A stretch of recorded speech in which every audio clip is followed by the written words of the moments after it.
semuanya, selamat datang di Praktikum Despro. Jadi di modul pertama ini kita akan membahas market research. Nanti bakal ada dua part, yang pertama opportunity identification dan yang kedua product planning. Tujuan praktikum ini adalah untuk mengidentifikasi, mengumpulkan, dan menganalisis opportunity dalam pengembangan suatu produk terkait permasalahan dari user. Nanti kita akan membahas tentang opportunity dan segmentasi market untuk dikembangkan menjadi mission statement sebuah produk. Nah, sekarang masuk dulu ke definisi desain. Jadi, desain adalah seni atau aktivitas merancang untuk memperlihatkan tampilan, fungsi, dan proses pengerjaan dari suatu objek sebelum menghasilkan objek akhir yang direncanakan. Sedangkan desain produk adalah proses untuk menghasilkan dan mengembangkan ide secara efektif dan efisien dengan tujuan menghasilkan produk baru. Desain produk itu mencakup cabang studi engineering dan industrial design untuk mengembangkan produk dari awal konsep sampai produksi, dan dipastikan bahwa produk tersebut bekerja secara andal dengan biaya manufaktur yang murah dan tetap terlihat baik. Nah, peran desain adalah untuk menciptakan produk yang dapat dipasarkan dari sebuah inovasi. Desain juga seringkali menjadi faktor penentu keberhasilan suatu produk. Banyak pelanggan membuat keputusan pembelian terutama berdasarkan desain produk, karena desain produk yang baik menjamin kualitas, penampilan, kinerja, kemudahan penggunaan, dan keandalan. Desain produk juga mempengaruhi biaya pemeliharaan dan pengoperasian serta biaya produksi melalui pemilihan bahan dan metode perakitan. Jadi, sangat penting bagi bisnis untuk menyediakan desain produk yang kreatif dan inovatif. Nah, sekarang aku bakal kasih contoh produk yang berhasil. Yang pertama ada botol lipat, itu suatu produk yang multifungsi. Bisa jadi botol, bisa jadi kompres, tempat sesuatu barang, dan bisa dilipat menjadi ringkas dan mudah dibawa kemana-mana. Ada juga mesin sabun otomatis. Dia didesain untuk pakai sensor, dan itu membuat alat ini lebih higienis. Ini dibutuhkan banget selama pandemi. Ada iPhone juga, produk elektronik dengan desain yang simple dan elegan. Cocok dengan target pasar Apple. Ada juga alat membawa barang belanja namanya One Trip Grip, berguna banget ketika belanja banyak dan tangan kita jadi pegel gitu, dan dengan alat ini tangan kita jadi nggak begitu pegel dan nggak begitu sakit. Nah, gimana dengan produk yang gagal? Nah, itu bisa bikin rugi finansial. Kenapa? Karena tidak sesuai dengan target pasar, jadi produk kita nggak ada yang minat dan akhirnya kita nggak balik modal. Terus yang kedua, brand jatuh. Kalau kita nggak riset dulu sebelumnya, bisa aja ternyata produk kita itu ternyata terkena plagiarism. Jadinya brand kita juga yang jatuh. Dan yang ketiga, membahayakan keamanan. Ini aku ambil contoh aja ya biar gampang. Pisau itu dibuat dengan pegangan supaya tangan kita itu terlindungi dari bagian tajamnya. Nah, nanti ketika kita memulai pengembangan produk, juga ada standar safety yang harus dipenuhi. Nah, sekarang proses pengembangan produk. Yang pertama ada planning, lalu concept development, terus system level design, detail design, testing and refinement, dan production ramp up. Nah, aku tekanin bahwa di modul ini kita akan fokus ke planning sampai mission approval saja ya. Kita masuk ke part 1, yaitu opportunity identification. Nah, jadi opportunity adalah peluang ide untuk suatu produk baru ataupun kemungkinan solusi terhadap suatu masalah. Nah, jadi opportunity ini biasanya diartikulasikan kurang dari satu halaman informasi yang berisi judul deskripsi, penjelasan naratif tentang idenya, dan kadang juga ada sketsa tentang produknya. Nah, sekarang kita bahas metode opportunity identification. Nah, yang pertama adalah establish a charter. Maksudnya adalah menentukan tujuan. Misalnya nih, aku ambil contoh, kita mau membuat produk ramah lingkungan dengan memanfaatkan proses produksi 3D printing yang akan masuk ke market dalam waktu 6 bulan. Nah, yang kedua, generate and sense many opportunities. Nah, cari opportunity apa aja yang mungkin. Dan yang ketiga, screen opportunity. Nah, kita eliminasi opportunity yang dirasa sangat jauh atau paling tidak mungkin. Fokus ke opportunity yang akan diinvestigasi lebih jauh aja. Nah, biasanya di tahap ini, cara yang efektif untuk screening ini menggunakan penilaian holistik dari tiap individu. Nah, yang keempat, develop promising opportunities, yang maksudnya adalah dari opportunity yang udah kita screening sebelumnya, itu dikembangkan lagi. Dan yang kelima, select exceptional opportunities. Ini mirip-mirip sama screening opportunities. Ada 3 pertanyaan yang bisa dicoba untuk dijawab buat tahap ini. Yang pertama, apakah opportunity itu nyata dan ada pasar nyatanya? Yang kedua, bisakah bersaing dengan kompetitor? Nah, biasanya ini hubungannya dengan merek atau paten. Dan berhubungan juga dengan apa sih keunggulan dari produk tersebut. Nah, yang ketiga, apakah sumber daya tersebut ada? Dan apakah sepadan dengan finansial? Nah, yang keenam, reflect on the result and the process. Nah, buat selengkapnya, itu kalian bisa cek di buku Ulrich. Nah, intinya ketika mau melakukan opportunity identification, itu penting untuk terus melakukan riset dan update supaya dapat banyak informasi. Nah, dapat terus kalian kumpulin.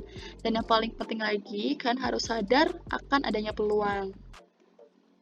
Nah, aku mau coba kasih contoh masalah nih. Aku angkat masalah pencemaran ekosistem laut karena sampah plastik ya. Nah, kalau dilihat dari situ kan banyak banget masalahnya kan. Aku coba sebut 3 ya. Nanti satu-satu dicari opportunities-nya. Yang pertama, banyaknya sampah plastik mencemari air laut dan pantai. Nah, solusi atau opportunities yang mungkin adalah adanya sistem pengolahan sampah yang dapat mengurangi pencemaran plastik di laut. Yang kedua, ikan paus memakan sampah plastik yang tersebar di laut.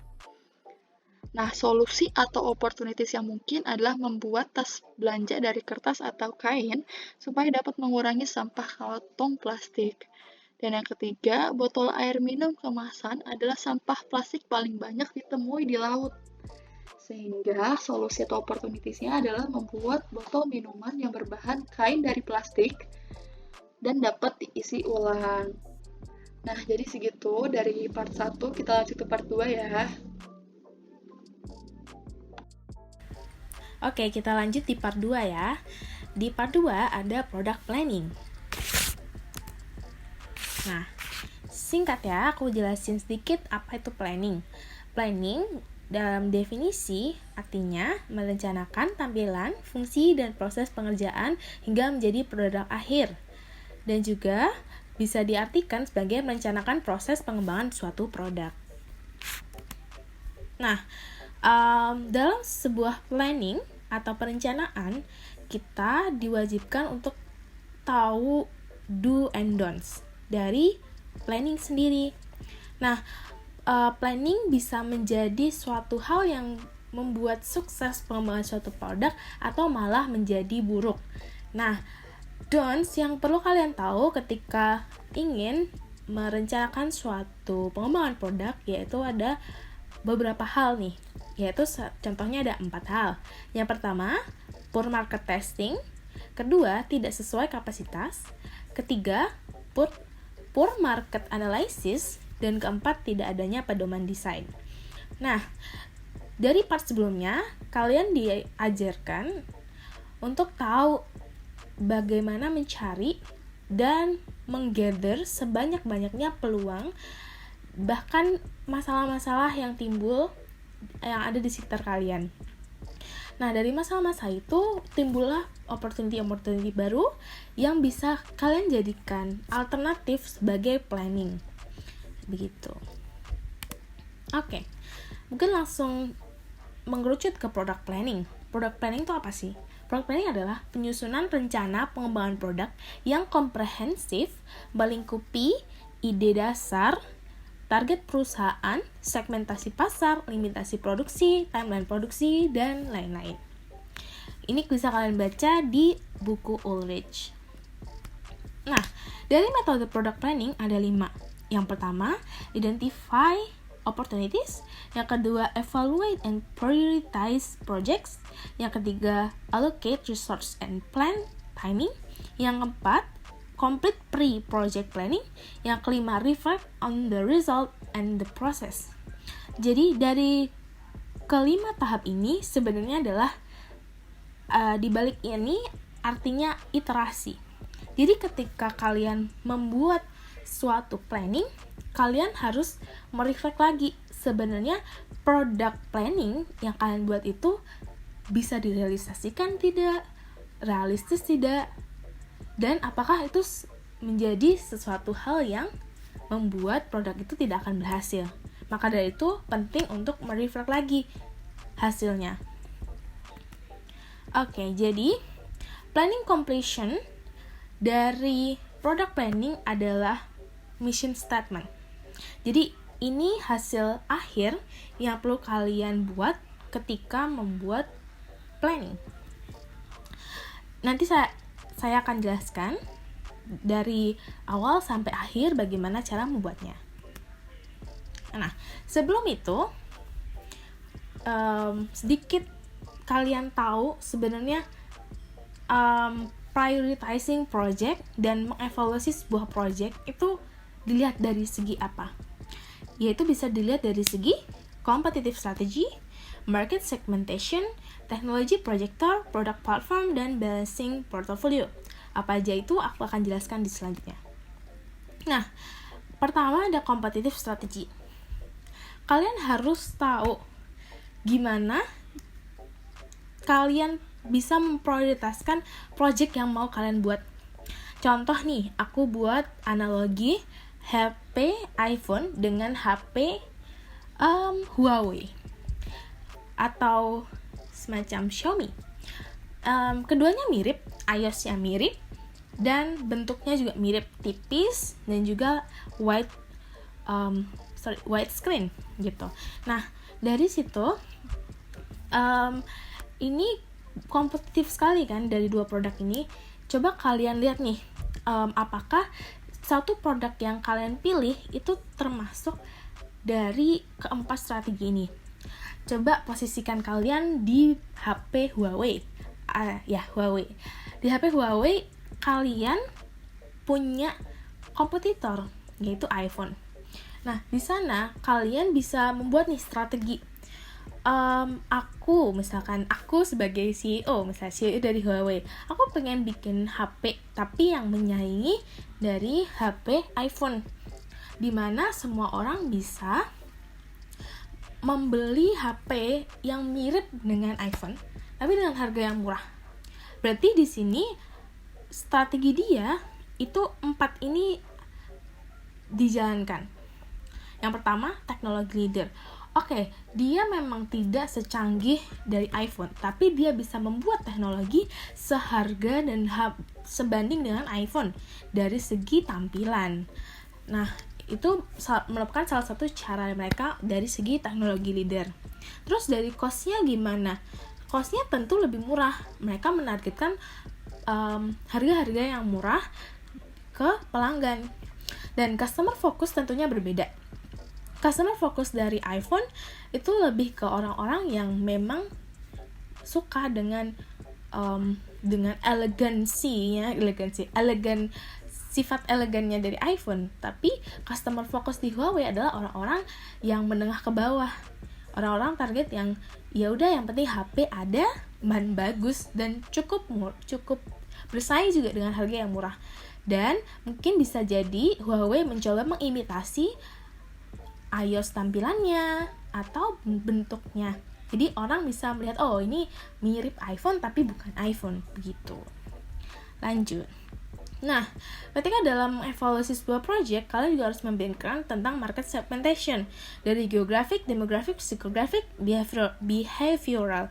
Nah, itu ada beberapa contoh yang aku kasih di sini. Ada region, climate, density dari geographic, dan seterusnya. Ini bisa menjelaskan detail bagaimana dari customer focus kalian. Jadi aku kasih contoh ya, mungkin lebih gampang ke psychographic. Misalnya dari Huawei tadi, psychographicnya seperti apa? Coba dari social class-nya gampang.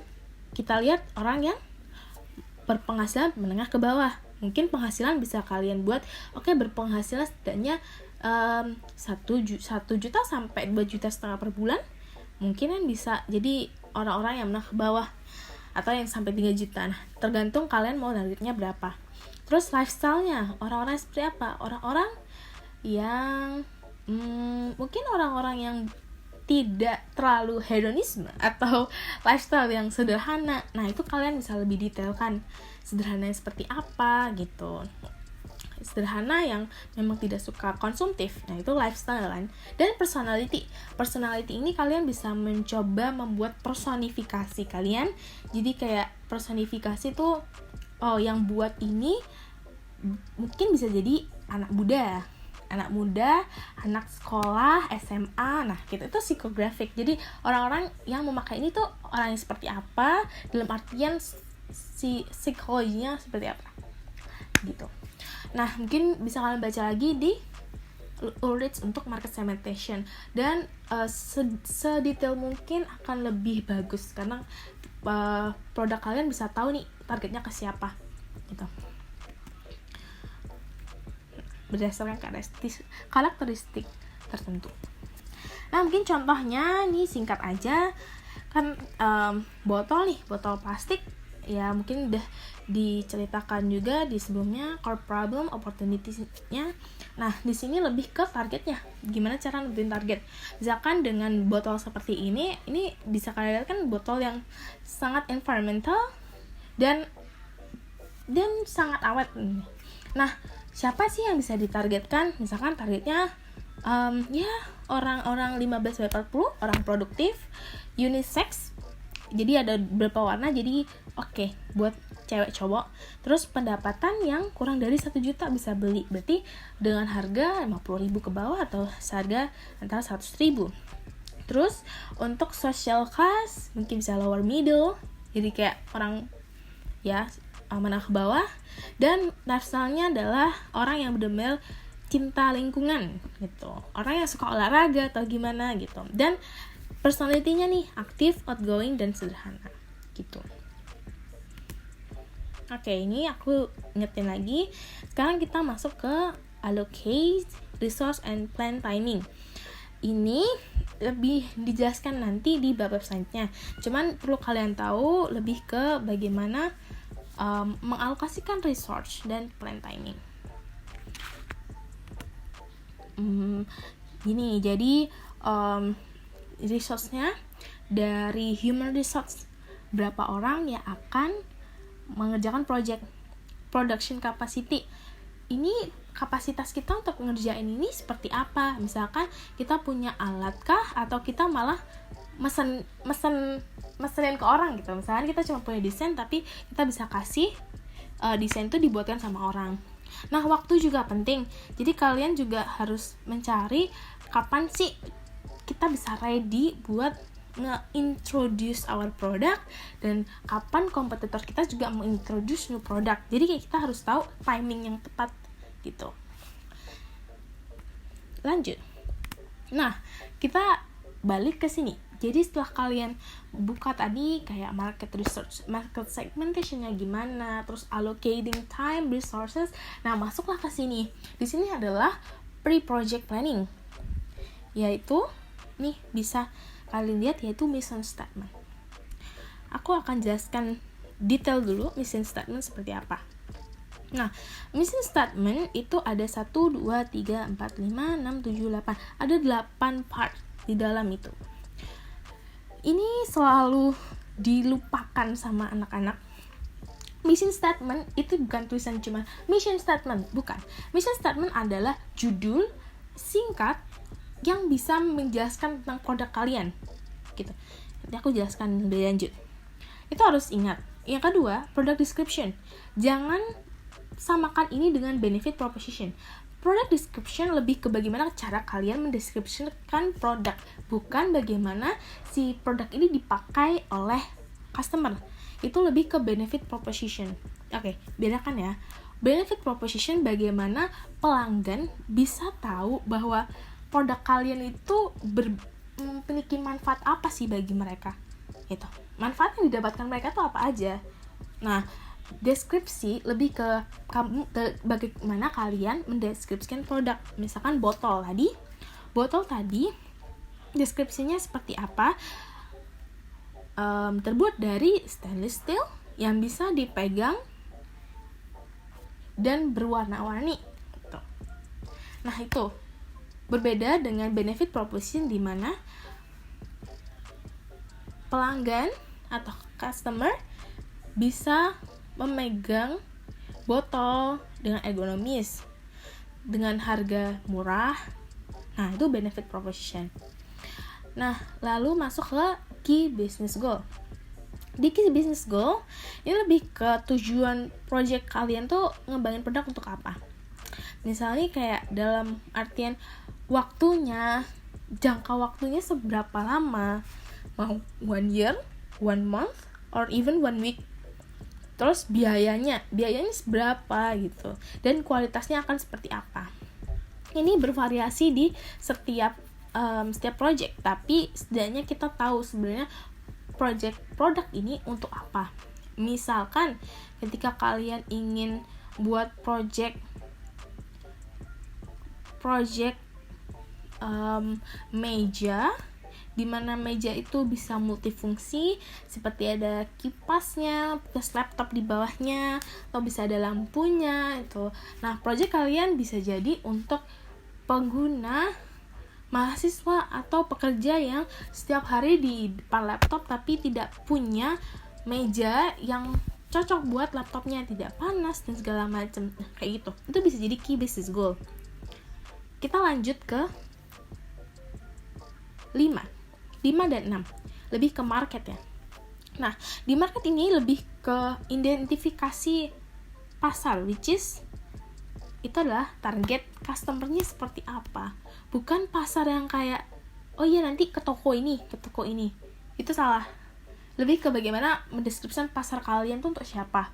Balik lagi ke demografik, ke psikografik, dan market segmentation lainnya. Itu yang dimasukkan. Misalnya nih, primary market dari sebuah botol minuman tadi, itu adalah untuk orang-orang yang berpenghasilan di bawah 1 juta misalkan. Dan orang-orang mahasiswa yang berumur 15 sampai 40 tahun. Nah, itu orang-orang pasar primer kalian. Nah, secondary marketnya nanti bisa lebih detail. Misalkan untuk siapa nih yang bukan di target market, ini untuk pekerja, misalkan pekerja pabrik. Jadi pabriknya yang beli untuk tempat minum si pekerjanya yang di dalam situ. Nah, itu bisa jadi kan secondary market yang lain. Dan jadi yang beli itu bukan orang yang pertama, tapi orang kedua, orang lain. Jadi kayak bisa cari lagi secondary market siapa gitu. Terus untuk yang ke-7 dan ke-8, assumption and constraint. Nah, assumption and constraint itu lebih ke asumsi tentang produk batasan kalian. Jadi kayak limitasinya dari produk botol nih contohnya. Nah, dari produk botol itu limitasinya seperti apa? Kayak misalkan limitasinya itu dia ukurannya hanya setinggi 100 cm misalkan, kebanyakan ya, 20 cm misalkan. Nah, dengan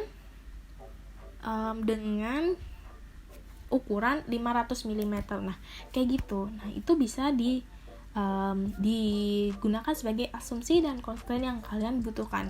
Kalian berasumsi bahwa ini hanya digunakan untuk dibuat dengan warna pink dan biru. Tapi constraint adalah lebih ke batasan, kayak tingginya berapa, mau ke ukurannya berapa, misalnya 500 ml mau 1 liter kayak gitu. Nah, tapi di-define dengan jelas tapi tidak terlalu terbatas. Jadi kayak masih ada tempat-tempat improvement buat kalian ke depannya. Terus, yang terakhir adalah stakeholders. Stakeholders ini menentukan siapa yang akan terlibat di project kalian. Misalkan pasti kan dari pemerintah, dari HKI, hak kekayaan intelektual.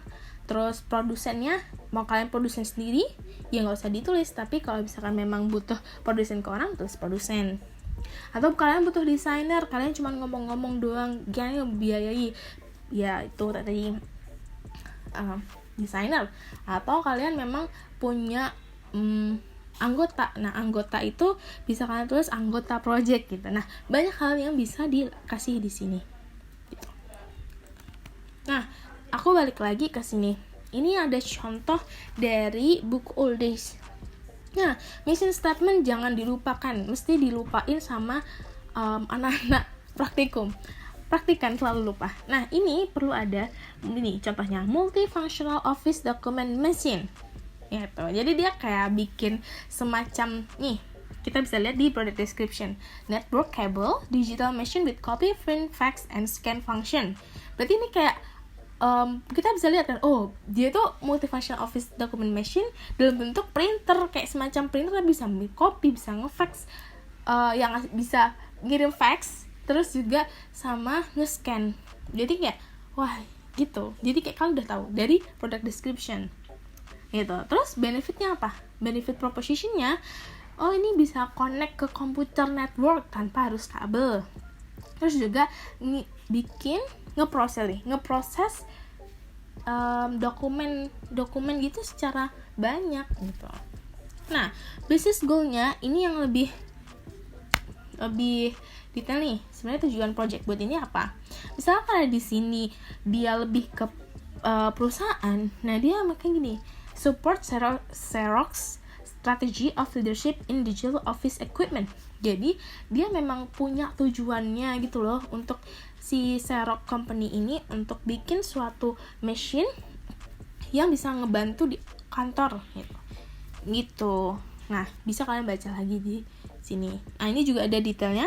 Capture 50% of digital product sales in primary market. Bisa jadi kayak target mereka, oke, target aku 50% target bisa belilah gitu dari primary market.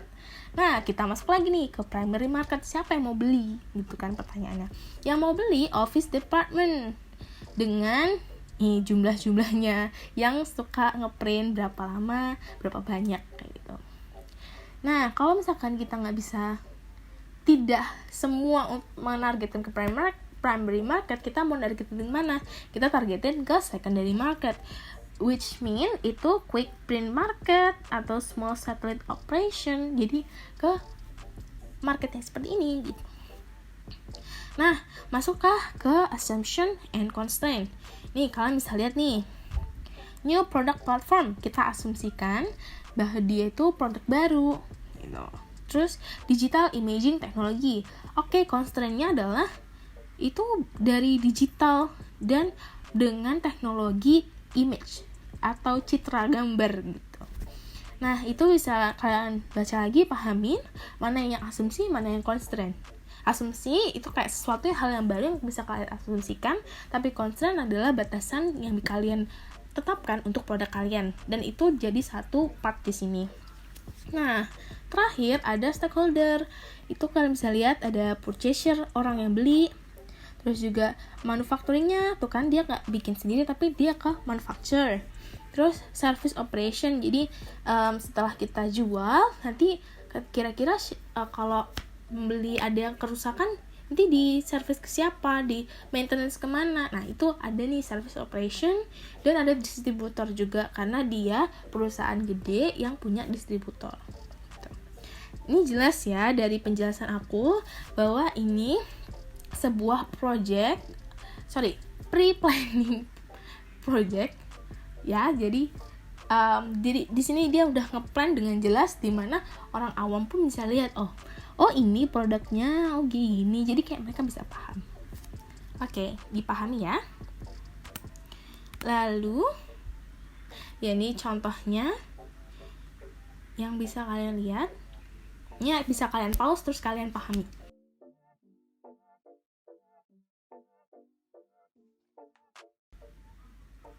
Oke. Nah, dari semuanya udah aku jelasin dari first step dari 1 di part 1 tadi, 2, 3, 4, dan akhirnya kelima jangan lupa untuk reflect lagi, bener nggak produkku ini, bener nggak bisa direalisasikan gitu. Nah, sekian dari aku di sini. Happy learning semuanya.